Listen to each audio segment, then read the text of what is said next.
Mother's Day nga ngayon pero wala naman tayong ganap talaga kaya ito't maglalaban na lang tayo. Hi guys! Happy Mother's Day sa ating lahat at syempre sa lahat nang hindi nakatanggap ng bulaklak o di ba nabubulol pa nga yan siya. Sa lahat ng hindi nakatanggap ng bulaklak, huwag kayong mag-alala, may Father's Day pa, bumawi tayo. Charot! Anyway guys, nung Friday pa nga ang ganap na to dahil inagahan ko talagang paglalaba dahil akala ko may ganap kami ngayon pero wala din pala talaga dahil maglilinis lang ako, charis. Pero okay lang yan, wala man akong natanggap na bulaklak, ang mahalaga kasama namin si daddy ngayong maghapon. Hindi naman talaga ako nag-expect na mga kahit na anong regalo galing kay daddy dahil sanay na ako, charis.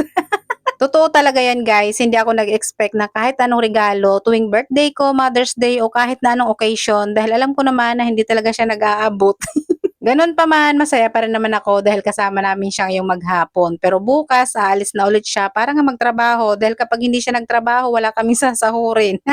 Nga nga. Anyway guys, hindi naman talaga ako naghahanap ng kahit na anong regalo galing kay daddy. Yung makasama namin siya ay talaga namang napakalaking regalo na yan para sa akin. Yung maging malusog at kita ko na masaya kami ay nako, talaga namang napakasaya ko na kahit walang mga regalo-regalong ayan. Dahil ang isang pamilya ay hindi naman niya nabubuo ng regalo lang. Ang mahalaga, nabubuo kayo bilang pamilya, masaya at higit sa lahat, wala kayong nararamdaman. Anyway guys, nung Biyernes, maaga nga ako naglaba, tas nagluto na nga rin ako para sa aming tanghalian at umagahan. Habang naglalaba nga ako at nakasalang nga yung aking mga labahin sa washing, sinabay ko na nga rin yung pagluluto ng pang-almusal namin. Pagkatapos, nagluto na nga rin ako ng aming pananghalian. Ito lang yung gusto ko guys, kapag ka nga nagluluto ako, dahil naisasabay ko nga rin yung aking paglalaba habang ako'y nagluluto. Habang nakasalang pa nga itong aking itlog, sinalang ko naman yung mga puti kong labahin. Tapos, eto't nag-init na nga rin ako ng monay para nga kami makapag-almusal na ni Adriel. Habang nagluluto nga ako, nag-aabang naman to si Adriel dito sa may gidlit. Tapos pagkatapos ko nga magluto, ayan, pumasok naman ako dito sa loob ng bahay para nga magtimpla ng aming kape at saka gatas niya.